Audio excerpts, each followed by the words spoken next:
Hayden, my German Shepherd that I had since a puppy, was diagnosed with DM and became paralyzed, and that's how it started.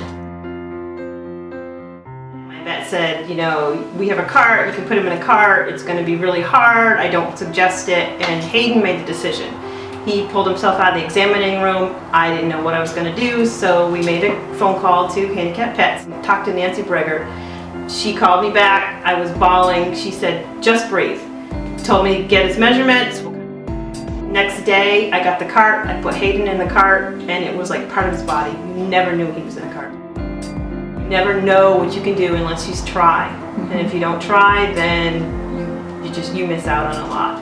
The determination, the will to live, the wanting to change people's minds, because the cart was a part of him. Like he had been in it his whole life. There was this Easter-shaped rock, like an egg-shaped rock, and he would play with it when he was walking. And when he became paralyzed, the day that I put him in his cart, he ran out to that rock, put his front paws on it, and just started going crazy like he did, like he always did. So yeah, he was happy, he was well, adjusted to it. He didn't even know he was in a cart. When Hayden passed, I missed rolling on the wheels. I missed I missed it. It's hard to even explain it. Hayden became part of me, and his journey was my journey, and we went through this together, and then all of a sudden it was gone, and I was like, I don't know what I'm gonna do. So I searched places for him, and I got a hold of Heath Haven, and that's where Heath came from. His name was Joey, but to honor his rescue, I renamed him Heath.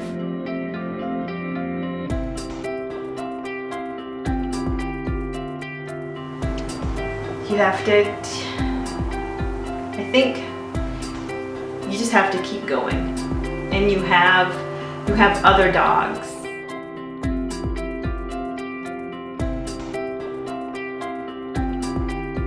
I had to tear his bed apart. I still have his cart together. I can't take his cart apart right now.